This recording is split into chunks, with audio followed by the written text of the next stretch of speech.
All right, so we should be live now. I wasn't actually planning on live streaming today, but it turns out we're going to be getting a Q&A and everything with Todd today. So I want to watch this because I'm a little skeptical about Fallout 76, and I'm sure a lot of you are as well. So I'm going to go ahead and post the link on social media that we're live. Post in the Discord first, which I normally don't do because I always forget. Make sure to let me know if everything sounds good. All right. So we shouldn't be lagging in this live stream this time around. Let's go ahead and tweet it out. We don't want that link. Let's go ahead and post that.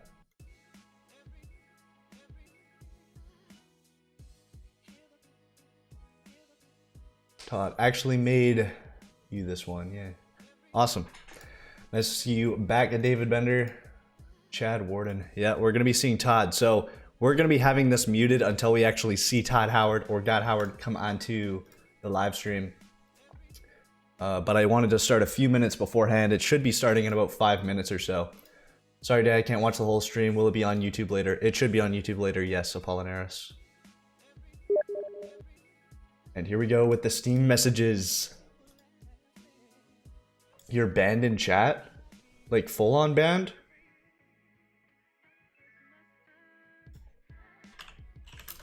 Apparently someone that isn't supposed to be banned is banned.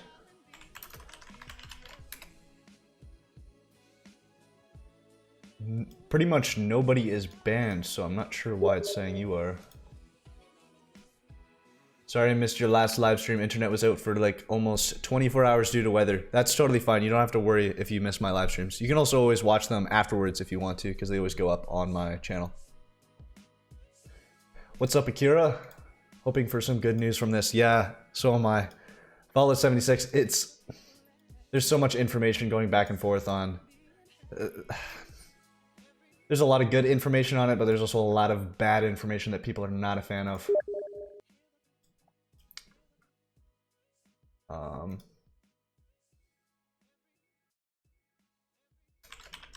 Yeah, I can go ahead and notify you all when Todd actually comes on. Hoping for some good news. Yeah.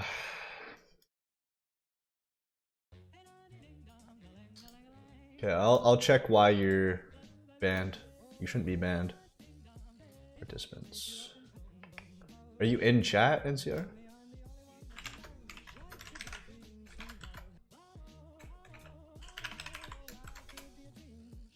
I'll have to check my ban list.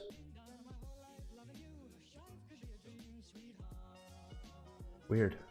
Nobody should be banned. The only person that is banned is Chris. Let's open that up.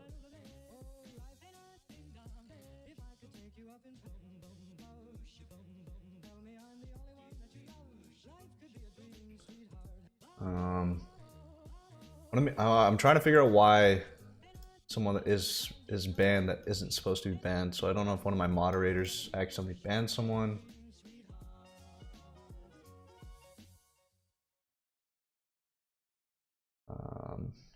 Man, the fact that they forced me to go to the new YouTube dashboard that literally is missing 90% of the features annoys the shit out of me.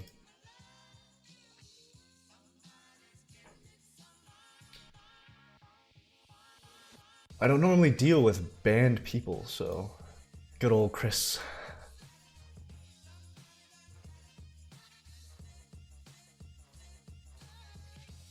Yeah, I'm not a fan of YouTube lately. They're just doing a lot of stupid shit.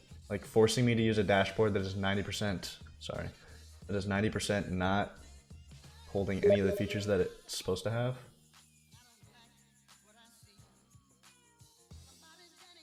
I honestly don't even know how to get to my band. Maybe it's in my community tab.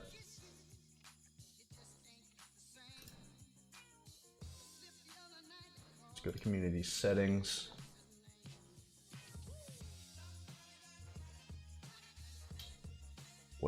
What did you say your name was?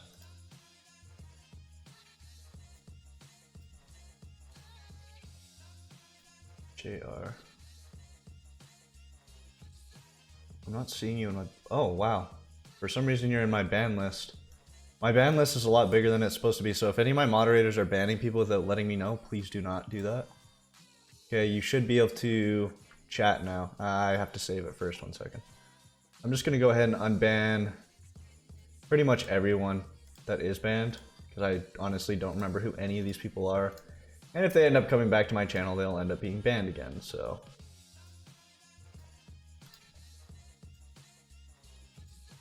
The only person... There's one person I know I'm not unbanning, at least not as of right now.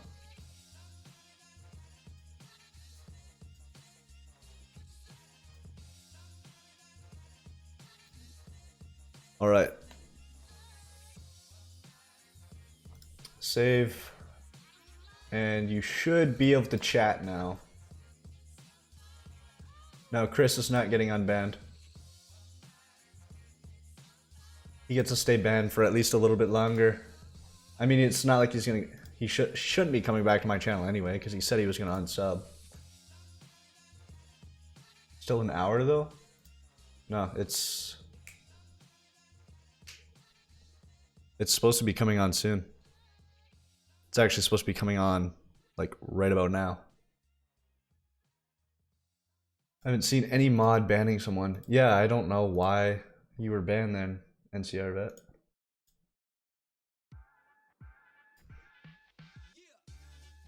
Man, what is going on?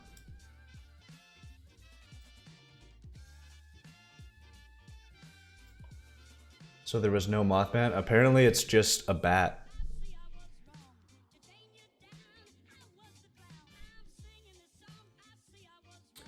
Will Starfield release on current generation of consoles and next generation of consoles, or just next generation of consoles? Well, they said next generation of consoles, or they said it's a next gen title, so something along the lines of it being a next gen title. So it's seeming like it's definitely going to be a next gen game. And the thing about that is their game that they're in full production right now, and the Elder Scrolls 6 is in pre-production. So we're not going to be seeing the Elder Scrolls 6 for years. I hope everyone realizes that. The only reason why they announced those two games is so that people shut up about what they're working on, as well as I feel like they knew that they were going to get some backlash on Fallout 76. That's really the only reason why I see they would announce those two games.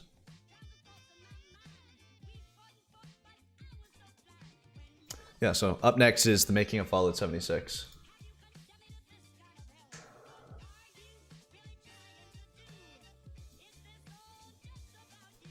The Mothman Park is in-game. I don't doubt that there will be a Mothman in the game, like some sort of mutated Mothman, even just the Mothman. Maybe it's like a hidden Easter egg boss or something like that. Maybe there's multiple Mothmen. Seeing as how I missed the E3 Bethesda thing, what are you most excited about besides Fallout 76? It's hard for me to really be excited about anything because their two other big announcements were... Is Todd Howard coming on? All right. Okay, we're going to go ahead and... we have a couple more great sessions for you this afternoon, and right now it is my pleasure to introduce someone who's here at the Coliseum for the first time. He had a very big night on Sunday, if you're a fan of Bethesda. He announced... I'm trying to count how many games it was, but it was multiple games and projects. One of our industry's greatest creators, a man who needs no introduction. You know his games and certainly his work on the Elder Scrolls, Fallout, and some new franchises coming soon. Ladies and gentlemen, please welcome from Bethesda Game Studios, Todd Howard.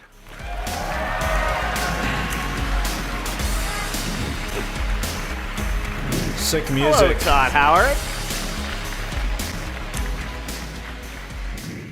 And also joining us alongside Todd is a man who's spent a lot of time with you and the team. NoClip is an incredible property online. You've probably heard about some of the videos that they've made. They put out a video last week about the history of Bethesda Game Studios, and you're about to see the world premiere of the making of Fallout 76. This is an incredible story. A game journalist who went off on his own, started a Patreon, and many of you probably in this room have helped support his career making documentaries about games. He has an incredible library of films that you can see on YouTube. But right now, let's bring out Danny O'Dwyer. Danny?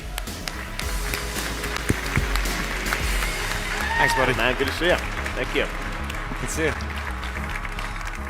So as the panel title suggests, we are going to see the first look at the making of Fallout 76.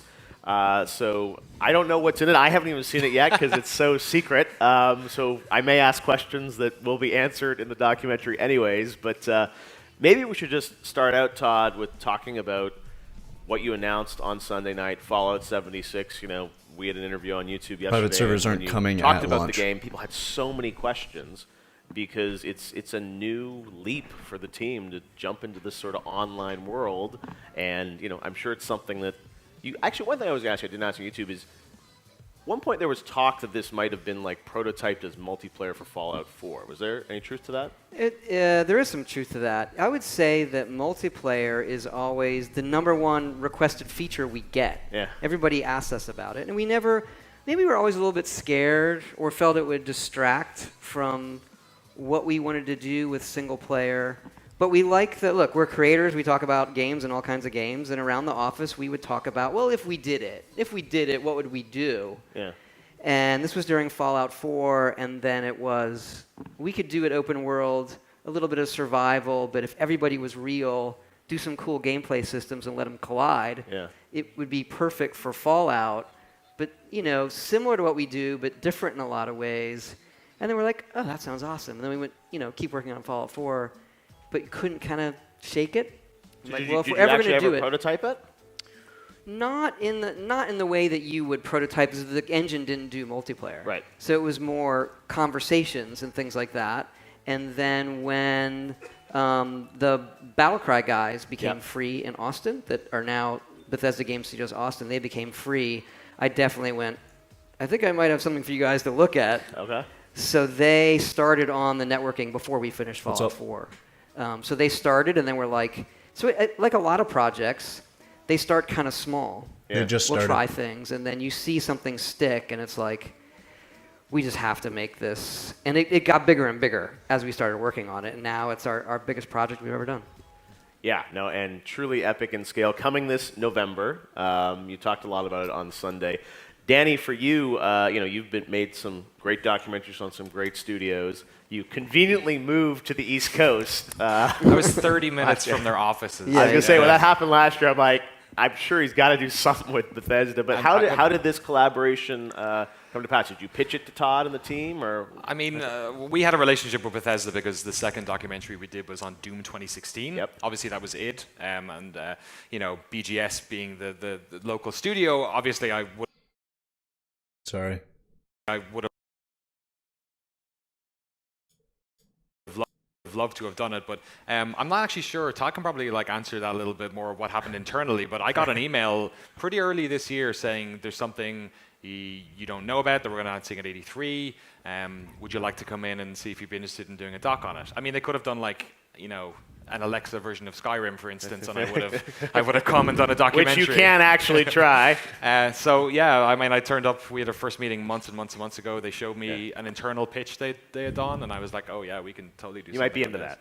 Yeah, maybe. Yeah, I heard that you watched some of our docs. Seems like it's peaking. Yeah, the Doom one was awesome. So that was obviously inside our company, and I've been a fan of Danny's stuff for a long time back when he was at GameSpot, and he always treated our franchise and other games with a lot of respect. You know, he wasn't doing it, I'll give you a little, you know, doing it for clickbait or titles, or he's very thoughtful and wanted to appreciate the creation of games and the creators. And so I liked that filter. So I started watching all of his docs, and the Doom one was, you know, because it was, I know those guys, I really, really loved it. I loved the Witcher series one that you did. And it kind of came up. PR people are always hitting me up to do interviews and documentaries and all these things, and we turned down pretty much all of them. Yeah. And it came up, and they said, "Well, would you consider Danny, you know, the NoClip?" And I was like, "I would. I think that if we're going to do it, you know, he's somebody I really respect. I would, you know, I think the whole studio would go for that. So that's how it happened." That's awesome.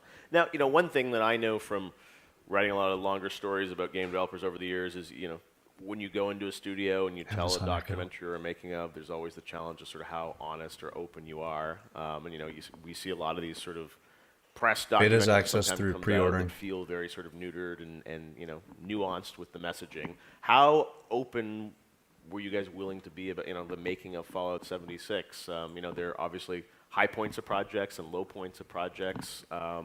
What did you want to accomplish with this in terms of creating this piece? Well, first I wanted to get a lot of the team members on there. I think you interviewed 12, 14 people. 12 in total, yeah. So- From every sort of range in the company as well. We don't know if it'll be on Steam yet. Folks at different parts of the development cycle. It's I get a lot of FaceTime, which is nice, but look, the whole team does it, and I thought it was a good opportunity to have a lot of people speak about it, and they asked me, what do you want me to say? And I said, say whatever you want, just be yourself. This is what this is about.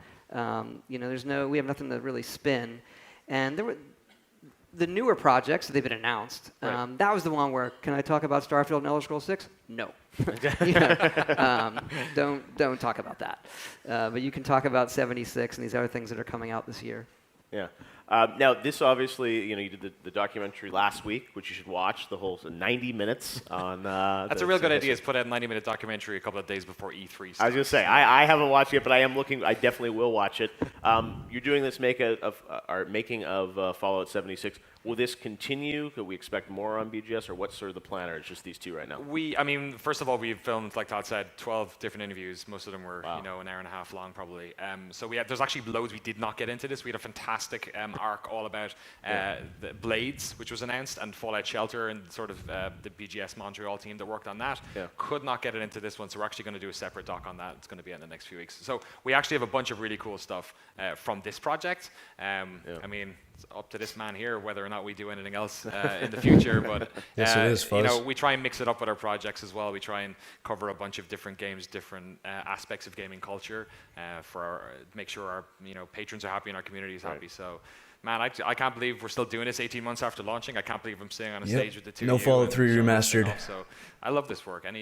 There's so many good stories in video games to be Still told. salty about that, to be honest. So and hopefully we'll keep doing it. One thing that everyone says about you is, these docs are passion projects for you, and it's a very small team that makes this. It's like, what, 2, 3 Basically people 3 of involved? us, yeah. Jeremy, Jane, and Esteban Martinez are our 2 camera ops, and then, we do it all ourselves, edit, shoot, the whole thing. That's what I love about the world we're in today, is that someone like you can make a documentary by yourself. With a Capital couple friends, Wasteland right? project was canceled a few months Get back. access to a studio like this and tell the story of Fallout 76. You gonna do any more final hours? Yeah, they're so good. Maybe. Maybe you think We'll of it. see. Here, sitting Maybe here, we'll like- talk about it. Yeah, no, it's those are. I loved writing those over the years. It's interesting. I've always thought, like, if I bring back Final Hours, would it become a documentary or film, or like how much? The Titanfall one is remarkable. Yeah, So well, anybody haven't paid and go get that? I think Confirm it's one Yeah, and no, then they- there's I great no look remaster. inside Yeah. a video It's game. not They're so happening. honest. That's the thing. Is like They yeah, are really honest. It yeah. makes it's phenomenal. No, but that's the thing. Is it's hard to top when people are that open and honest about things, because the story of that studio and the destruction of a partnership between they're human interest stories. That's always what originally drew me to them. Let me know what you guys want to see from I wrote this about interview The Seventh or Guest, the Q&A. first ones I did, that old CD-ROM game and the Right. story of What do that you wanna studio learn? and how it fell apart and all that. And I always saw them as interesting, stories about people, right, and relationships between people inside. You were paving the way for studios. the stuff that we do. Not many people were. Yeah. And everyone, when I worked in the sort of mainstream pest, would also tell you, long form, don't do that. Don't talk to developers. They're boring. That was the narrative about it. So it's awesome, and I'd love to do it again. Yeah, and it's got to be the right story with the right studio, and when you're developing games, when people bring in cameras and things like that, it's disruptive, and it's your team, I know, works incredibly hard to bring these games to life, and I'm sure we'll get a sense of that and meet, as you said, There's a lot some of sort the of rest quest, the studio. And some also, sort of story. BGS, It's likely not going to be that as good, you though. talked about, now you're 3 in 3 Just because there's no cities. It NPCs. used to be sort of, Rockville, and you guys were It's going to be hidden really hard to there make good in your, quests bunker without any kind of developing NPCs. games. Definitely hidden there. Yes. It is a bunker. But that's, maybe before we see this, set up sort of, that's a big change for you to have so many projects happening, so many studios. Are you constantly traveling around Austin, Montreal? I travel more than I used to, obviously, but it's not. It kind of happens slowly. I guess think I I should went probably through a remove the period top maybe bar, last eh? year where it had kind of hit a point That's the where E3 showcase. it was a bit too much, where I had to change how I did some things. But we've kind of always overlapped projects. We're just doing it a bit more now. We had to overlap the mobile team, and most of the mobile developments in Montreal but there's some in Rockville, and then in Austin, those guys are really the online experts. Yeah. Chris and Doug go back to like Ultima Online, the original, like great game. Star Wars Galaxies, these kind of systemic things that I really like. And so it's, Rockville works on everything. A lot of people in Rockville are on 76 right now, like the bulk of people. And so it's invigorating, though, to have more things to work on. As you get older, you sort of count down, like, well, how many games am I going to get to make? What do I want to make? Like, F it, I'll just do them all. But part of it is, I'm sure you have this internal struggle between being a creator and managing as well, because you have more projects. It's like, how do you divide your time? It used to be you could stay laser focused on kind of one thing. How do you balance that? I would say I'm extremely lucky in that a lot of the people I've worked with, the average tenure in Rockville is over 10 years, average. Yeah. So the amount that I have to manage people it's minute. Okay. Because they know what they're doing. We've all been through it several times. And so I think the one thing we had to get better at, we struggled with, was communications between, on a project where we have one studio in Canada, one studio in Texas, and us. And it took us a while to feel our way through those growing pains. But once we got through that and we're solving problems faster, that's where the game really started being Fallout 76, until we really got through that.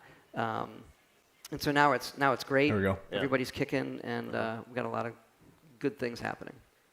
Well, we can't wait to see it. It's about 40 minutes, so we should probably get to it soon here. Danny, anything you want to sort of tell us to set this up? Sure. The sort of three main questions we had when we went into this was we wanted to know the story of the development, which Todd touched on a bit already. We wanted to really explore the world of West Virginia and what that meant in terms of the lore and how that feeds into it. And then thirdly, we wanted to dive into gameplay. Any sort of system. The game that they're making is so... I'm so fascinated by the emergence of that world. And obviously when that happens, you show the game and then there's millions of questions. So we tried to answer sort of as many gameplay questions as we could. Awesome. All right. Well, fans of Rust and Ark, it sounds like will definitely Todd is actually going to see like the final version for the first time. I saw a very early rough cut. Can I leave the stage? This is all right. So I feel like I'm showing my bring out the popcorn. I know. I feel it's like I'm going to show a demo, but like I hope this is good. High pressure. All right. Well, sit back, relax. Not the follow version of Call of Duty, not even close. Exactly. We're the peanut gallery. Like Here Rust. is the world premiere of the making of Fallout 76 right here at the E3 Coliseum. Enjoy it.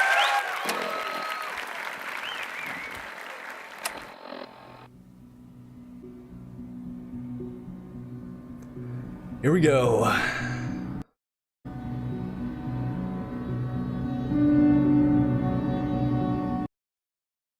Why? Why every single time this starts?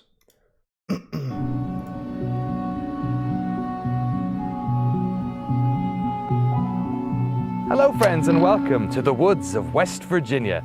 Perhaps not the most traditional location for a Fallout game, but then 76 isn't exactly a traditional Fallout game. Now is it? Is it Larry? So lonely. We've been making game design documentaries for a while now, but this was the first time we had the experience of being embedded in a studio before a game had even been announced. If you've watched our doc on the history of Bethesda Game Studios, you know that this part of the design window, the final 9 months or so, is when the entire team is playing the game, tinkering with mechanics, and putting in those final details. By this stage, nobody on the team had ever said the words Fallout 76 in front of camera. Our time in the studio began around 6 weeks before the reveal of the game at E3, so a lot of what you're about to watch was recorded while fundamental decisions about the game were still being made. So we came prepared and had 3 fundamental questions that we wanted to have answered by the time we left the studio. Number 1, we wanted to know the story behind its development. Number 2, we wanted to explore the world of West Virginia.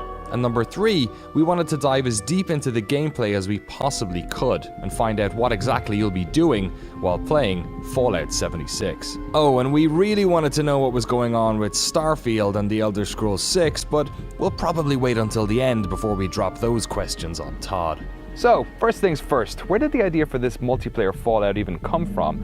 And how did the team at Bethesda Game Studios land on West Virginia? Since debuting Vault 76 last year in honor of America's tercentenary, Vault-Tec continues to expand with plans for well over 100 vaults around the country. It's a mega sloth.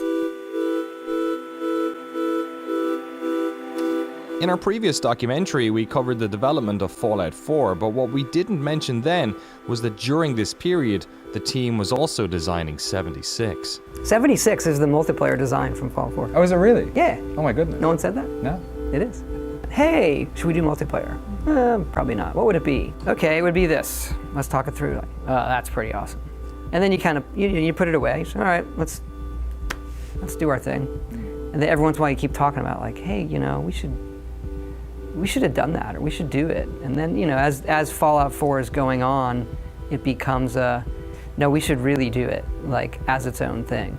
As far back as 2013, the team was conceptualizing what a Fallout multiplayer mode might look like, but the idea was too big at the time, and so it was put to one side so the studio could focus on the single-player game. At this stage, the team at Bethesda Game Studios in Maryland was over 100 people strong, but they didn't have much experience in making online games, neither in terms of their design or in terms of their technology. But it was around this time that parent company ZeniMax opened a new studio in Austin, Texas, a studio that might just be able to help them out.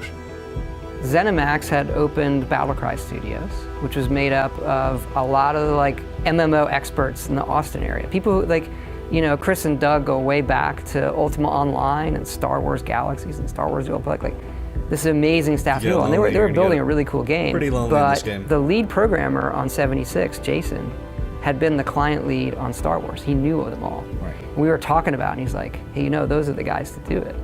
And I'll admit, I was like, hey, we could hire. I'd gotten approval to hire, server back-end people and all of that, but I, have been through that. And hey, if you have a team that works really well together, that is interested in working with you on it, like, hey, let's try to do that. So they started it before we shipped Fallout 4. A month before Fallout 4 was released, Battlecry Studios went through a significant round of layoffs, as their free-to-play action title Battlecry was indefinitely put on hold. During all of this, the team in Maryland was transitioning onto Fallout 4 DLC and spinning up Starfield. So BGS asked the folks in Austin if they'd take a swing at retrofitting multiplayer capabilities into the Fallout 4 engine. They said using tech no from another NPCs. sister studio in Richardson, Texas, Battlecry started trying to implement the Quake netcode into the Fallout engine, a massive undertaking that posed significant challenges, even for some of the most experienced network engineers in the business.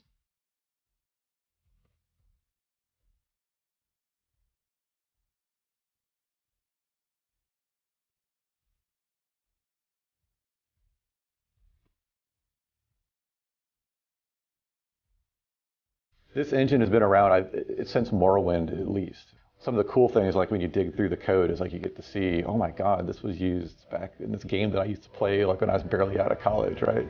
Like nothing was developed with multiple players in mind. So all over the code, there's, what is the player doing, right? I want you to give a quest to the player, or well, it's like, well, that has to go. I guess the one way to look at it is the entire engine was based around a world with a player. Now that has to sort of change to, you need to base it around the player who could be in any world. So just that statement alone implies many, many, many changes. It's like the game doesn't load except around one player. There's this thing we refer to as Atlas. And Atlas is, because there was one guy in the game, we called him Atlas because he held up the world. Because the world that you have only had to be accessed by one player, so they were tightly intertwined. So what we had to do is essentially decouple Atlas from the world so there could be multiple people. Wherever Atlas went, that's where it was loaded. So for many months, it's like you couldn't go away from Atlas as another player. It's like if you did, you would crash because you're outside the realm of what was actually loaded. So a big effort was just changing that aspect quite as well. different, But though. then it sort of spreads out. So all of the quests that you get in like a Skyrim or a Fallout, I don't think that this is going to they're all be based around the entire quest direction itself, of because Fallout the quest, moving forward, though. The quest is its own entity. You need to re-architect that because multiple people could all be on the same quest and they could all be in different stages. So really the quest data needs to live on the character, no longer on the quest itself. So that was very challenging as well, not only just in retooling the way the scripting stuff works, just getting the design team to start thinking about it from that perspective. The first thing is it's a mindset change. You have folks who have been making single-player quests here for so long, and what does it mean to be able to support more than one player? So there's a lot of things that go into that. Oh, how many people read a note at once, or who gets this bit of the story, and those are things we've never had to think about before. Them overhauling the engine on like the this is going client to or be the server, like those crazy, games. like those. What does that mean? Like things that there are reasons why we never got into multiplayer before. Battlecry had figured out how to modify the engine to work with multiplayer, even if quite how many people the world could support remained to be seen. Meanwhile, back in Maryland, a small group of leads were tasked with brainstorming this multiplayer Fallout project. They realized that just sticking multiplayer into an old Fallout map wouldn't cut it. To retain the same sense of scale with multiple people, the world would need to be big, really big. Plus, by this stage, they'd been building cities for 2 Fallout games. What if they did something more rural? Less desolate? The team had looked locally for the location of Fallout 3, and so they did the same here. Except this time, instead of looking south, they glanced west, towards the vast wilderness of West Virginia. 1, 2, 3, 4.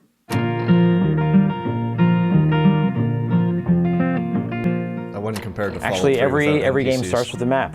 Fallout 76, we decided, it's going to be set in West Virginia, and the first thing we did was we made the map. I believe it's always been 4 times the size of Fallout 4. It was pretty big.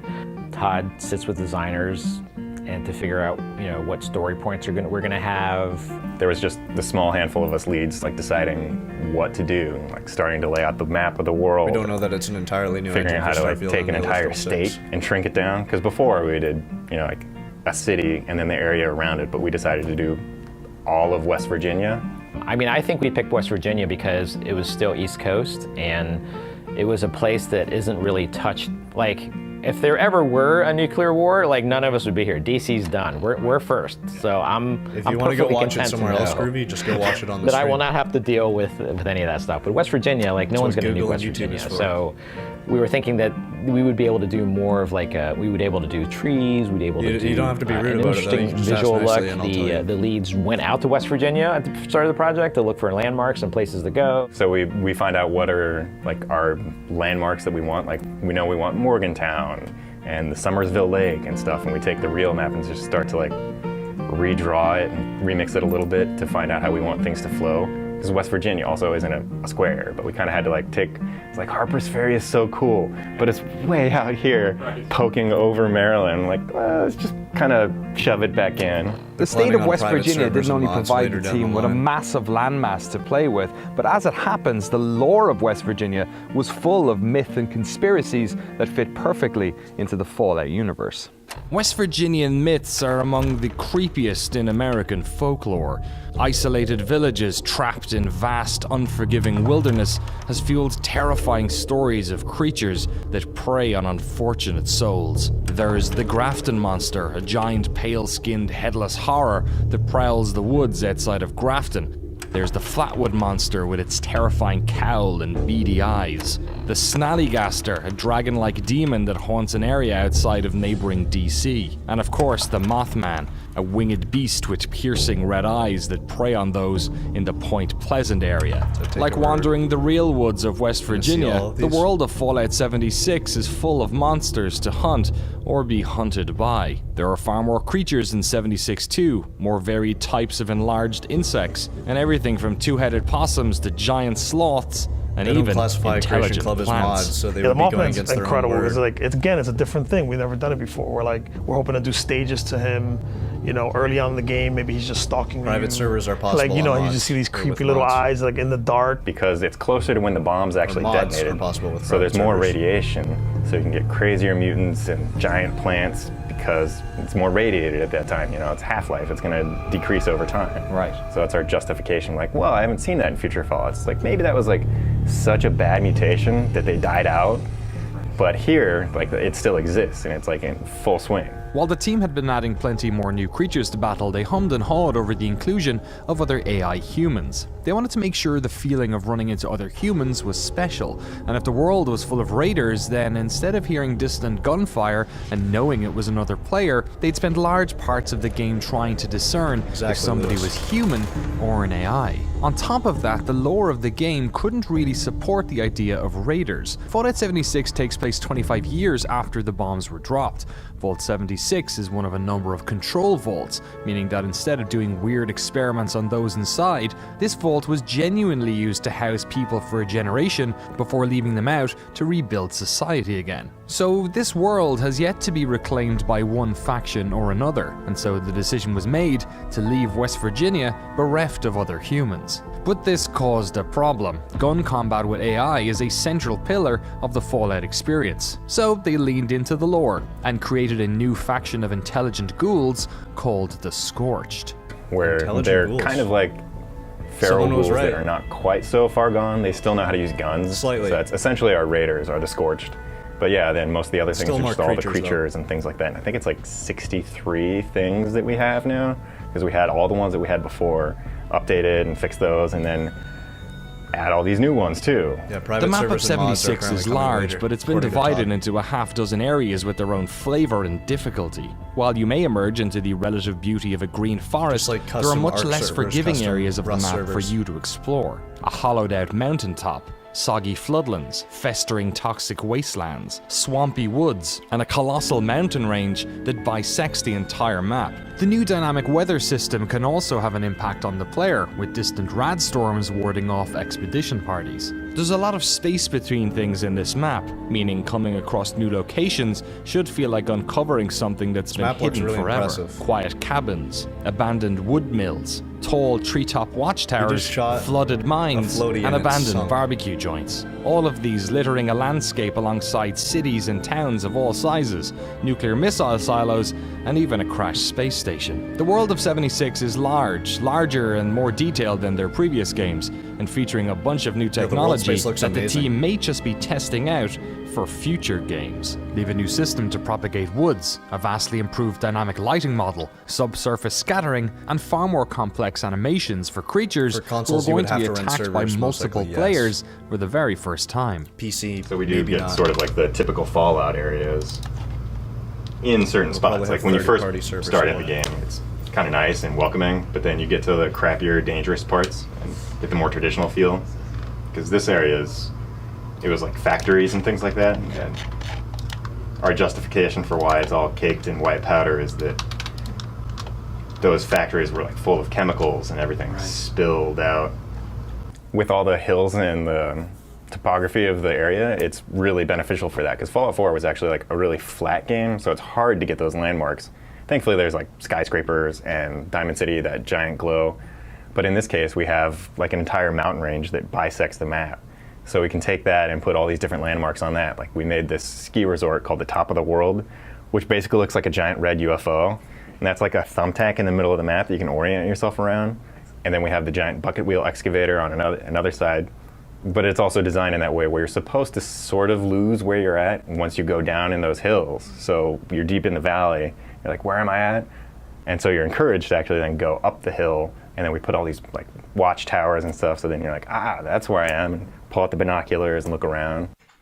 Fallout 76 features a number of different biomes inspired by real-world locations. The team is attempting to replicate that feeling of stumbling upon new areas from their previous games, and just like their other maps, West Virginia has become a template for storytelling. The state's cranberry bogs with their carnivorous plants seem like the perfect spot to introduce some wild mutations. So too does the mountaintop removal mining region of the state, which evokes the post-apocalyptic feeling all on its own. But West Virginia also taps into the Cold War conspiracies evoked in the Fallout games. West Virginia is the location of the United States Radio Quiet Zone, a 13,000 square mile region used for research and military intelligence. And West Mods Virginia would is be also installed the on the home to private the server original itself, location of the presidential nuclear bunker, then download the located files onto your underneath system. the Greenbrier Hotel. Riffing off of all these real-world locations is something Likely the won't be team has mods on enjoyed. console, though. They have a hotel too, but their hotel and its adjoining golf course have something else going on. We sort of don't want to spoil it. In fact, it seems like much of the joy of this game comes from stumbling upon interesting elements of world building that the team has been working on. Yeah, the map and looks toying amazing. with the increased array of clothing to be discovered on your journey. So there's this town, Helvetia, that's in the absolute middle of nowhere. Right. And it's a Swiss-German village, and they love making cheese, but they also have this festival where they build these papier-mâché masks. And so we built 10 of them. Right. There's all different kinds, and like the owl one in particular is pretty popular. And there's like crazy jesters and skulls, but they're all kind of like handmade looking. Those are a big hit when it comes to photo mode. What is my favorite area in the game right now? I have to say Charleston is. It's where the first responders are.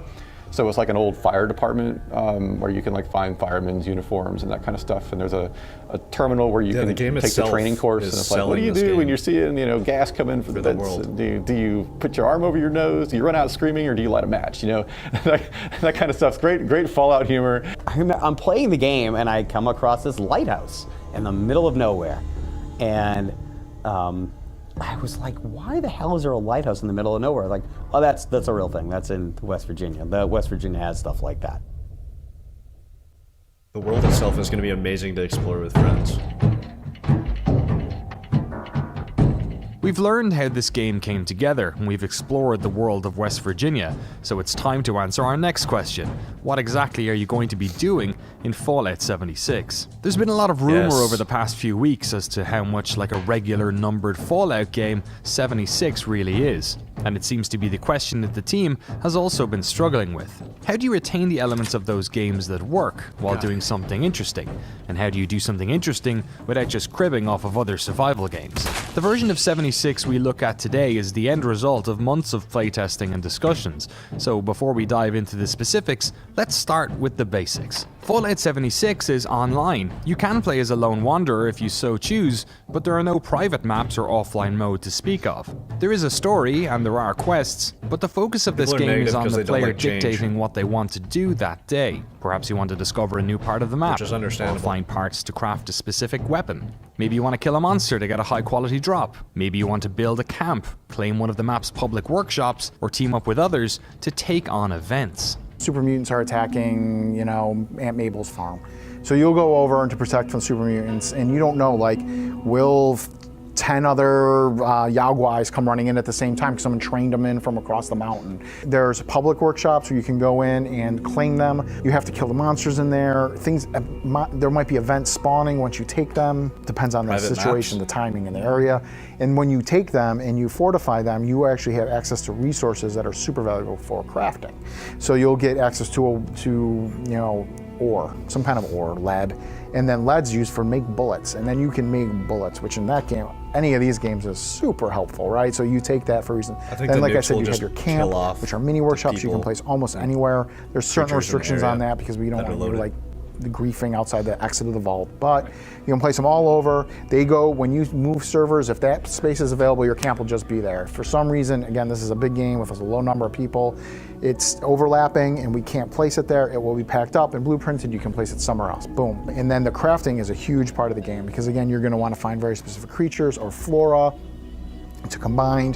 For recipes, we are allowing crafting mods, crafting guns, crafting ammo, food, water, armor, power armor pieces, like the stuff that was there before and more. Fallout 76 involves survival elements, but survival can so easily become a hindrance to fun. The work to find a balance between giving the player tasks they have to complete and not just overburdening them with chores has been a key focus over the past few months. Here's an example I like to give. I have to brush my teeth every day or they'll rot and fall out of my head. I don't want to do that in a video game. I just don't care. You know what I'm saying? Like, what is fun in the parts of survival and what is not fun in the parts of survival? So you have to eat and drink to stay alive.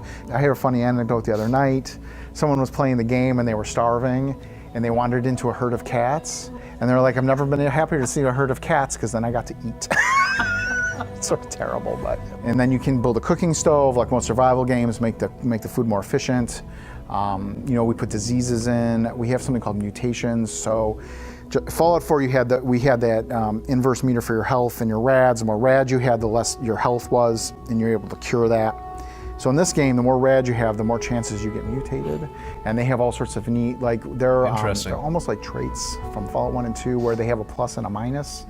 You can cure them if you don't like them, or there's ways to permanently get them if there's ones you really like. way late game stuff. But yeah, you'll get these mutations, and they're mostly gameplay. They're not. Some of them are visual, but they're mostly gameplay side stuff. Some of them are visual. Character a little. Fallout 76 also involves crafting elements. Another balancing act was making sure that this stuff was compelling and not just a chore. Are you going to get the perk cards that allow you to craft more things and more efficiently? And we added, from Fallout 3, we added back in items degrade now, food rots. So you're never quite comfortable. But as you progress in power, you can decide, like, I'm going to focus on cooking. And then you might want to vent, you can sell these things to other people in the game. So you're like, I make the best ribeye steak in the game. It'll overfill you and give you a health bonus. And here you go, 40 caps, you know. Each time you level up in Fallout 76, you get to pick a new perk card. There's a limited amount you can have active at one time, meaning that if you want to re-roll your character's perks, you simply swap out your perk cards. You can also share perk cards within a party, meaning that teams of players can specialize to work together more efficiently. Tool their characters such that they are the better at survival elements of the game. And you might be combat-y, other person might be more for a medic, one person might be more, workshop like defenses and repair. So you decide you want to focus in on crafting. You have to find the recipes in the world. You get recipes all sorts of places, quests and random drops and loot. And so there's a lot. Like compared to Fallout 4, there are orders of magnitude more. And so you'll find the ones that are most efficient. A lot of them have pluses and minuses. I think that's more fun. It allows a player to make decisions. So one might make you more like susceptible to disease, but give you a huge health buff. Anyway, you'll be able to focus on that, either trade them with your friends. We're exploring the possibility of allowing you to set up a robot vendor in a hub area. So you have a robot vendor and that's your vendor, and you go up and again, we're exploring things. But again, live game, long term, there's also the possibilities are endless. There are a lot of systems working in Fallout 76, and BGS's hope is that by introducing all these ways to play, they have a game world that is capable of creating emergent moments. They have to do some work to make sure it's not total chaos, for instance, giving wanted levels to aggressive players, and having it so that the death penalty is as light as making you respawn at a nearby location. The game allows for several types of player communication, everything from voice chat to an emote wheel, and even a photo mode that came out of one of the studio's game jams. But according to Todd, the design of this multiplayer Fallout is an exercise in not just knowing when to control the player, but crucially, when not to. Once we were really playing together and saw that collision of people and systems, that's where you say, like, oh, this is still Fallout. Like, if you sit down and play it, it feels like Fallout, but its loop and mood are very different. The other players are a system that we don't control in a great way. Let's not shy away from it. Let's kind of solve it. Let them collide. And where there's extra bad griefing or systems, we have a number of levers in place. But that, for me, is where a lot of the drama is. Like, let's let them all collide. And it'll be messy for a little bit, but we can solve it. I'd rather do that than, like, play it safe. It's, like, boring. You can sit, though, in any design meeting and come up with like a list of reasons not to do something. Right. It's pretty easy. Like, well, I'm worried about this, and I'm worried about this, and I'm worried about this, and I'm like, I'm worried it's gonna be boring. Like, let's at least try it. Like this is what we do. Like, let's at least, like, if this is a vibe we want, let's go at it. One of the elements the team struggled with was figuring out how many players should be able to play together at once. It's a decision that involved both engineering and game design. On one hand, you have to look at the servers and see how many players they can support and keep that same level of fidelity we're used to in games like Fallout 4. And on the other hand, the game designers want to know how often players should run into each other to try and keep that moment special. So yeah, that's been a challenge. It's like, how do we keep the feel of these games, like where it's a world where you can interact with everything, and cause that's part of the appeal of a Skyrim, right? It's like you see a jar on a table, you can pick up and mess with the jar, you can knock it off. And give it a chance. Do whatever you want. Get AI to do crazy things. Sure, it's vastly different, but this is not Fallout 5. That's part of the art, right? We just got Fallout Fallout 4 3 years ago. Do you cut content, or do you do more technical work to try to make the content work? Them expanding and trying new things is going to make we their had some future very games a lot grand plans better. for this game, which I think, once we talk about more later, will actually come to fruition. But the game we're very proud of right now that we're going to ship is about 24 people on the server, 24 to 30. 24 to 32. One of the things that Todd pushed for the whole time, which we were all scared about a little, was you're going to open up the paper map and see this huge area, and you're going to see where the other people are, for good or ill. right? So it's, do you want to go help them? Do you see them, they're doing this huge Apparently you're event that gonna you know can where join other in, you get players the big are. Don't reward? know how I feel Do you about want to that. try to shoot them? However, that our PvP system ends up working out. You know, do you want to still trade with tweaking their them? PvP. You know, they will become friends that you follow across all the servers. So all the servers are you know, 24-person instance. You load in, you go in, it'll be 24-person. full of people. Okay. You'll be able to play with them, quest with them, or ignore them. Have your teams and buddies. Like if you're my buddy, and you load in the game, I can just jump and immediately join you in your world, and it's seamless. Like you just, it basically a load screen, you're in. We wanted to make it fun for a single player, right? We wanted to make it fun for teams. Our team limit right now is 4. It's all adjustable. Okay, so but our team teaming is limit right now 4. is 4. So we wanted to make it fun for co-op 4-person level gameplay, and we wanted to make it fun for bigger, like 12 on 12. Yo, Puff, are we gonna be doing some of this, boy? And we're trying to, like we normally do, we're trying to jam it all in and hope it all works out. Fallout 76 is a live game, meaning that, like games like Destiny or Warframe, This isn't eventually Battle players Royale, are going to Puff. reach the You point do where not they've want done 100 most of players. what there is to do. The studio 100 has been players working trying on to a kill team you? deathmatch mode, which should Not help, a Battle but one Royale. of the challenges they've had was to introduce an endgame that was hard enough to challenge high-level players, while also somewhat repeatable. What they landed on was a cyclical nuclear war. The map of 76 has a number of nuclear bunkers. Teams of players will have to work together not only to find the I'm nuclear really worried codes, about this, but to though. solve puzzles to reveal them, and to push the button to launch the nukes. The end goal in this game is it's a cyclical story with the nukes.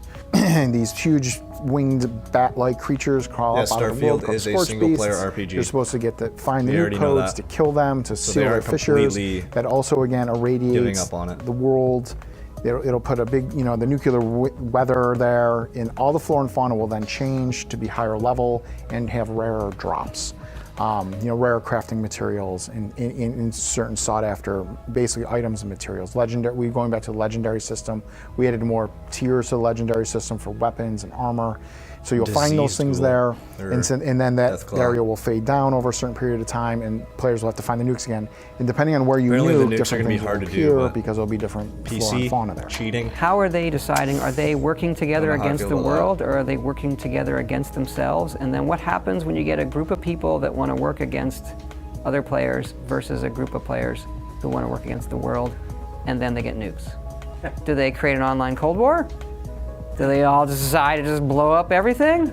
So I think the nuke part You can is choose probably the the one location I'm in which you most nuke. interested in seeing what they do. And we're trying to make it fun where Oh, you guys it's are fun to just looting launch. that This is town? very hard to like, Oh, well, all I'm right, gonna you have the nuke it codes to now. nuclear missile. You're like, you know what, I don't want to launch it. If you can sort of incentivize them to, hey, it's going to be really fun to launch it where people aren't, and make that part of the world this high-level Oh, if zone. private so servers that come kind in, of we're design I starting like up a a lot. private Okay, it's going to be a server. high-level zone. You're We're going to roll starting in your up a power private armor. server. You're going to make this really hard level for yourself. I'm really interested in what people do there. David, I barely go on PS4. I only go on it for single-player games. The teams in Austin and Maryland are being supported by a third studio in Montreal. This studio, responsible for the mobile success story of Fallout Shelter, is also working on their next mobile title, Blades. We'll have a fascinating documentary on the development of Shelter and Blades in the coming weeks. Montreal has also been helping with the development of 76, but once the game is released, much of Maryland and Montreal will move on to Starfield. there's just so many features colliding in Maryland such will an continue amazing to be in map. charge of the creative direction of It's 76, actually- but the majority of live game quite support interesting. will be done in Austin. Fallout 76 is a full-priced game, but the team is planning to support the game with free updates for years to Free come. updates for the years game to will come. feature microtransactions, but Bethesda told us Microtransactions. that these will only come in the form of cosmetics. Bethesda said that this is a crucial Chill element out. of allowing them to support dedicated servers and keep DLC free, and that any purchasable cosmetics available will also be available to earn through gameplay. Chris, who's worked All on supporting cosmetics online will also games be since available through Ultima gameplay. Online, gave us some insight into how they're planning to support Fallout 76 post-launch. The plans are still coming together, but we do have a plan. So the plan is to have part of the team sort of support the game, roll out as much content updates as possible to keep the game fresh. I think if you've been around live games, you know that they live or die by how fast you can get updates out. So we need to be able to push decent updates out at a regular rate. At the same time, have some of the team working on big content beats, right? So we want to have some people working on something a little bit larger for people to consume, and have those sort of hit at longer intervals. So if you can sort of imagine it, you have one long beat, which is the larger content updates that are hitting, and then in between that are lots of little beats, which are the frequent updates that we're trying to push out. whether that just be like new events or just new free items that we give away. We'll just try to keep the game fresh. That's the plan, right? So I guess what's that military adage is like, yeah, every plan is great until the first shot's fired. Right. It doesn't sound so as bad as I imagine everyone we'll have thought. to be doing a lot of adjustments to the plan as soon as it goes live. So I think This is why part I of was that telling is you people can to plan wait out all till the this. content you want, but then once players start playing the game and you can observe how they play the game, what they like and what they don't like, you need to change the plan based on that stuff. You need to give the players something that they're passionate about. As a designer, you might think that this feature you put into the game is really, really cool and nobody plays it. Well, you probably shouldn't double down on the thing that nobody plays. You should probably double down on the features that the people actually play. So we might have to change our plans based upon how we see players working with the game when they play it. If there's anything we've learned about the evolution of games over Preston the Garvey, past the few game. years, it's that the success of Fallout 76 will depend as much on the game Yeah, I they was have kind of built hating on the game as how earlier they too, but support this it is going forward. pretty cool. And so to do so, this plucky little studio of I'm not going 130 or alone. so people who made Fallout I'm gonna be 4 squatting out. is going to have to scale up. In our previous documentary, we showed how the development of Morrowind was the inflection point for the studio, the moment they begin to figure out their process. Oh, don't get me wrong, I'm process still they would skeptical. develop and hone over the next 4 games. And in many ways, this moment now also feels like a turning point. With the teams in Austin and Montreal, Bethesda Game Studios in Rockville, Maryland finally have the people power to work on multiple projects at once, while members of the team who have been with the company for years are starting to take ownership of projects themselves. Perhaps this means that the days of skipping between franchises are finally behind them, or maybe it means that they can be more daring in the games they develop. As work on Fallout 76 has been progressing, so too has it been on Starfield. From what we gathered during our time at the studio, You can't pre-order it on Starfield Steam sounds like a monumental undertaking. Beta will be a game accessed Todd through has wanted to pre-ordering make the game. for a long, long time. Perhaps a game they would have made had they not successfully acquired the Fallout franchise. Perhaps now he feels like the team finally has the resources to pull it off. In any case, it's not the only project they're working on. Pre-production on The Elder Scrolls 6 has also started. Yeah, private Not the only servers thing will that's make getting this announced game. at E3. You guys They will are coming make this out game. swinging with a Especially bunch with of stuff mods, coming out for if the people can future as add, well. like, NPCs. Will it be weird to say the word Starfield in front of people? What'd you just say? You gotta watch that, man. Someone will hear you. Just even hear you say it is weird. Right. We've been working on it for. That's another one that's had a long go. I think the trademark got registered in 2013, which is what most people have glommed onto. Right. So all of the internet rumors, we've never said a Apparently word. They just pre-order is take gonna be that on nugget, June 15th. and their mind goes to the right places. You know, the internet's smart. Our fans are really smart, and so you feel like it's good to acknowledge it. They're all saying it, like, yes, that is what we're doing. But as far as announcing Starfield, very excited to do it. A little bit nervous, you know, because private servers and mods can it bring is so new, even more life to this game. and it will have so many questions that And we're the not future free answering updates, intentionally. maybe they'll end up adding so that's NPCs kind of new later for on. us. At the same time, we feel that See you in game, Jim Cole. you know, that's the time Sorry to that you do it. gotta So leave. like, it's good to have that dialogue with your fans and say, we're doing this, and then we're doing this, because we know that they want them as much as we do. And things take time. Yeah. But I think it's good to give everybody a little bit of a roadmap. And so you feel like Elder it's Scrolls good 6 to is acknowledge far it. away They're all off, though. saying it like, yes, that is what we're doing. But that's I'm another getting it on thing Steam. where not just, hey, we should announce it. They will have microtransactions, but they will be but cosmetic only, and how much apparently thought you'll we've be able given to it get for a long the time. So on that paid for original ones list, you know, through Fallout. gameplay. Don't know how accurate that is, though. The biggest, most epic science fiction thing you could possibly imagine. And that's something we've talked about for a long time and kind of picked away at. And now we feel we're kind of, what's the right way to say it without spoiling anything? We are uniquely positioned to pull this game off. Expectation Uniquely management is positioned important as to well. pull right? this game like off. not saying too much is as important as not. That's the one that worries me, is that are we creating anxiety, or like people have so many questions that we'll be like, you know, whereas before they'll be like, I'll be we having don't know what some you're modding making. guides It's a little coming bit out easier to go, yeah, you within don't. the next 2 weeks And you or say, so. hey, you're making Starfield and you're making Elder Scrolls 6. Tell us all about them. You're like, I am not going to. There'll be a time for that. Alex Hernandman. But both of those, I probably butchered your name, but thank you for particularly subscribing. Starfield, That's another way we talk about tone. Lewis, if it's almost one, you We can just go to want to say sleep. the name. Like You don't have to stay here. being able to say, this is the tone. Just to, this is what it feels a little bit like. Same with Elder Scrolls 6. But we have a little bit of a roadmap in our head. Like, this is the one that, like, as a base technology that this one adds. And they don't all, the ones we're doing they're very, very different. So, Starfield is definitely a big single-player game. Big single-player game? And 76 is not. So there's different techniques. It's a very different style game. There'll be a time for that, but it's not. It does a lot of things very different than we've done before as well. Thank you so much for joining us on this journey through the past, present, and future of Slightly Bethesda Game butchered? Studios. What do you mean? But we're not done yet. During our time embedded at BGS, we recorded over a dozen interviews. So if you want to watch a bunch of shorter docs on games in the Elder Scrolls and Fallout franchise, make sure you hit that subscribe button. See you then. Yeah, I was playing I was testing Tale of Two Wastelands last night. Oh, Congratulations, Danny. That was fantastic. Interview time. Congratulations to Bethesda for letting us do it and making some cool games that people care about. I was actually, when I came out here, I was like, wow, this is an amazing crowd. Oh, I your had name, no right. idea all of these people were No, up it's here. deceptive. I know, the lights are on, so they go down like, oh, it's oh, more wait, than there's this. like There's like a 1,000 whole bunch of people up people there. up So hello, everyone upstairs. Yeah, let's hear from the top Joining us. section.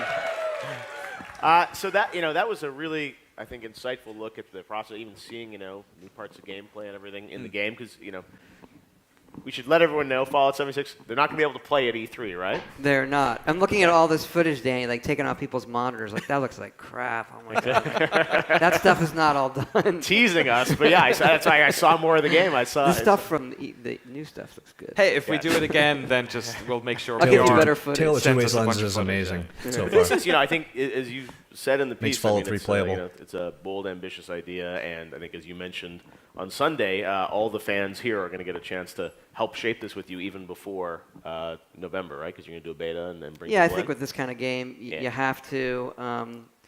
Even the people who have done it over and over again, who are really good at it, that still is good for them. We know we're going to need everybody's help. Yeah. And to the point in there, we've built a really good service and platform where, what the game is a year from now is, our anticipation is different than what we ship.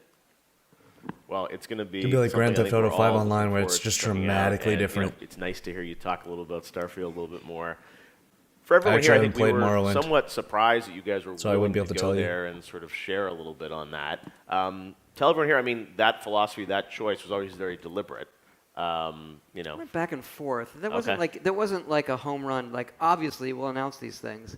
We thought a lot about it. As long as you and can we run felt Fallout 4, you that- should be fine I running this game. acknowledge it there that a lot of our fans knew and a lot of them were here. Right. And it's better to just acknowledge it, particularly when we're coming in and announcing a Fallout game and an Elder Scrolls game on mobile that aren't traditionally what thank you for our subscribing. fans would say. Probably butchered your They name immediately too. say yes. So we need to be able to say to everybody, hey, we're going to try some new things. Yeah. We were also going to do things that you would traditionally love from us because we love those too. Yep. And we also want to find those things that, the things that we really like about games to make those shine through in new ways, both on mobile and in an online environment, kind of in a unique way. That's true, and I think it is comforting to know that, hey, Fallout 76, you're doing more multiplayer focus, but you said in the piece Starfield, that's a single-player experience. Yeah, absolutely.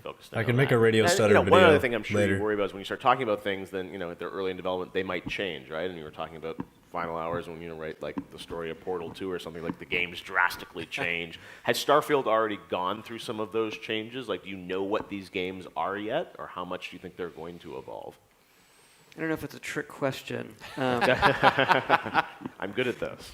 Yeah, they overhauled the engine big time, Thomas. It's not to give away when it's coming out or anything, but yeah, I didn't mean to interrupt. But I would say this: like us being able to announce Starfield and say this is what it's like. We're also at a point where there's parts of the game we can play that we say this is the game. I'm quite and we against feel there really being no confident about NPCs. it. So even though we're not saying a lot right now, the stuff we have, God, I'll say too much. We going. feel really good about. Like, yeah. This is really fresh, but still us. Right, you got the tone, and you said I'm sure there are moments of gameplay, because this is the idea that sounds like it's been in your head for quite a while about the experience you wanted to have people play. But Yeah, we finding the gameplay to manifest that. And we weren't finding it anywhere else. So it's not just gameplay. It's when you build a new IP, there's a The answer million was already things answered, that you go into. or the Whereas when we do a Fallout microtransaction and an thing was Elder already Scrolls, answered. we are taking those franchises. It was answered in the and what documentary everybody loves about that we them, just we watched. love about them, putting them through a new filter. Yeah. Like, you cannot imagine how much time we spend on a vault suit. Yeah. Or the Pip-Boy. Like, yeah, the they vault asked, suit they in asked the questions 76, beforehand.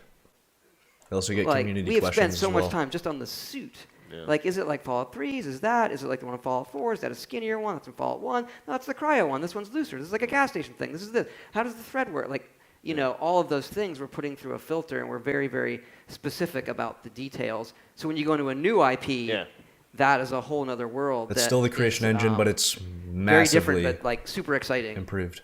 So is that like is it a story that you want to tell, or it's an experience you want to have? Like, what filter It's do not you put subscription your based. IP through when It you say starts it? with I think a lot of people. We already know that. I say it's tone. Okay. You know, what does it feel like? Who gives the quest? It's most likely the overseer. We're out of time. Look at that. All right. Well, ladies and gentlemen, Todd Howard, Danny O'Dwyer. We can't wait to check out Fallout 76. Congratulations, Danny. That was awesome. Thanks, Todd. Thanks, Danny. Appreciate it. All right, we'll be right back with Elijah Wood and Transference. Then we've got CD Projekt Red, and finally the Grim Fandango 20th anniversary with Tim Schafer. Well, the documentary was awesome. It answered a lot of questions. If you guys missed the documentary, just go back a little bit. There was a lot of stuff answered. Microtransactions, everything. Well, I mean, I guess they merged a lot of the questions into the documentary itself, because there was interview stuff going on throughout the entire documentary, asking a ton of questions. But yeah, they said they were supposed to do an interview with Todd before and after, but there wasn't really much of an interview, so there was a lot of a lot of questions answered inside of the documentary itself. So you should definitely watch that if you missed it. But yeah, that's apparently it. Yo, what's up, NCR veteran? I need to stay awake now for CD Projekt Red. Is CD Projekt Red coming on?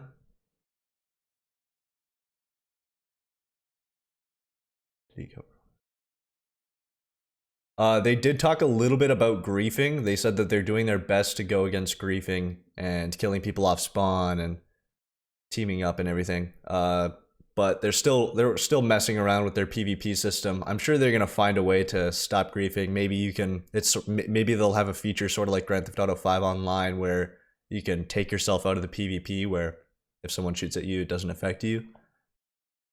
Because there is a option in Grand Theft Auto 5 Online where you can't be attacked and you can't attack others. So I'm really hoping that they have some sort of feature like that, but I don't know. There's also downsides to a system like that.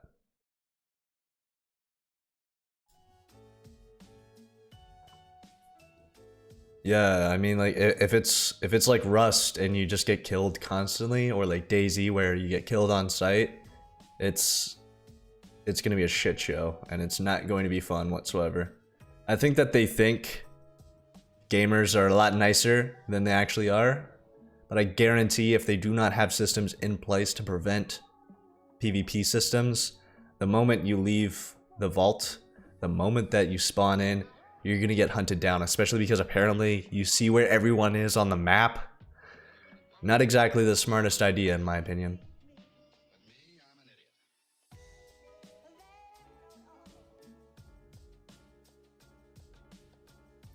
Every time I spawn in GTA, a guy with C4 and a Bugatti just mucked me up every time.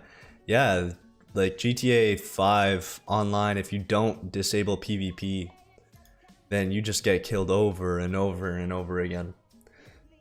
Gavin, thank you for subscribing. At the boss battles, hold the codes. Yeah, in order to nuke the map, you have to find multiple codes for the nuclear site, and then you'll be able to do it. So it doesn't seem like it's going to be very easy to do. It's not going to be like you just run there and then you can set off a nuke. It's not going to be like that.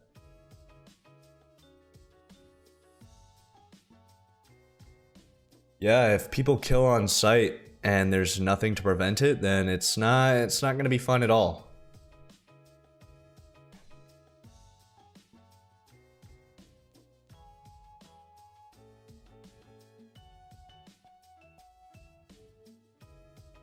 They should have a tracker bullet. You don't need a tracker bullet because you can see everyone on the map.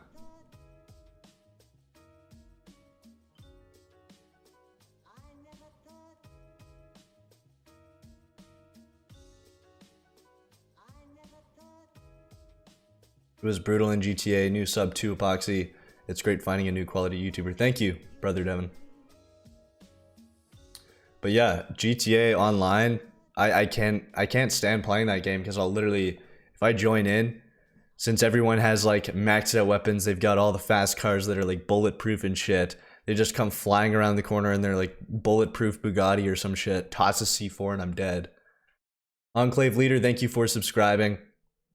But yeah, like they have to do a lot with the PvP in order to prevent just being killed on sight.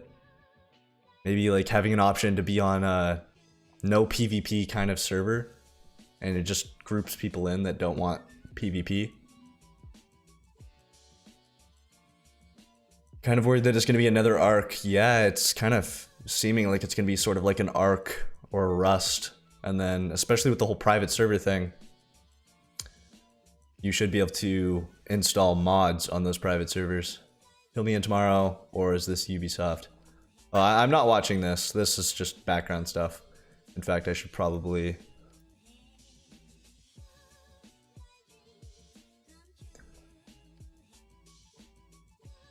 Where's this Ubisoft?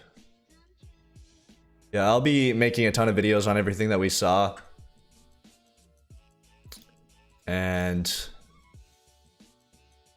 there's a lot to cover, so you should play Fallout 3 one day on stream. I'm going to be starting a Tale of Two Wastelands playthrough on stream. Probably going to be doing it like every single day or something. Bro, what if me and you build a big ass settlement, then some Fortnite kids nuke it? Yeah, they said don't get attached to your settlements, so... And I doubt your settlement is going to save across servers because that wouldn't make sense, because what if two people in the server have a settlement in the same spot and then it would just randomly spawn in? So your settlements aren't going to follow you around. Thank you for the compliment on the wallpaper.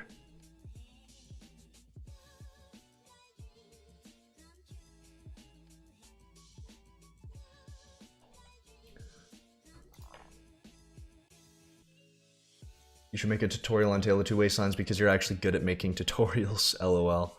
Yeah, I'll definitely make a tutorial on installing Tale of Two Wastelands. This is my Tale of Two Wastelands install right now. These are all the mods that I have. I literally have 91 plugins, or 90 plugins. I don't have my merge patch enabled because it actually breaks a bunch of the mods, so.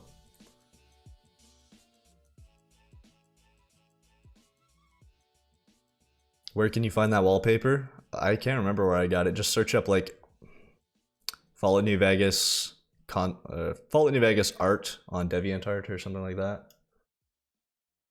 CD Projekt Red is the one after this one. Then what I might do is I might like end off my stream or something like that, and then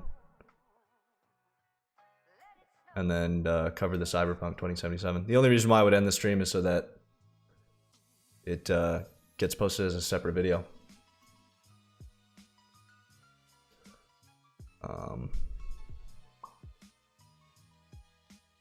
I think, did I close off the stream? I did, didn't I?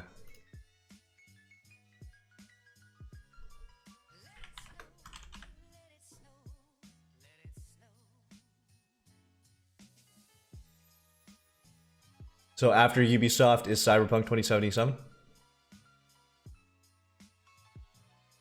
Who's the main character? What do you mean by that?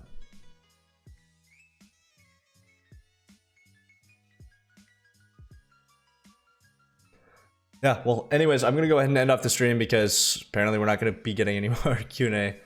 They did a lot of it in the documentary itself, so I will be covering that in video format later throughout the day, as well as tomorrow and the next day and the next day. So hopefully you guys stick around for that.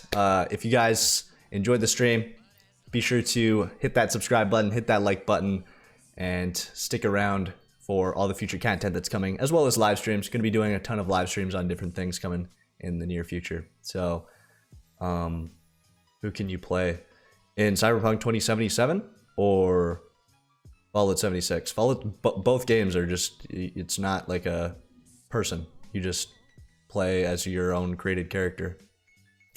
But yeah, anyways, hopefully you guys enjoyed the stream.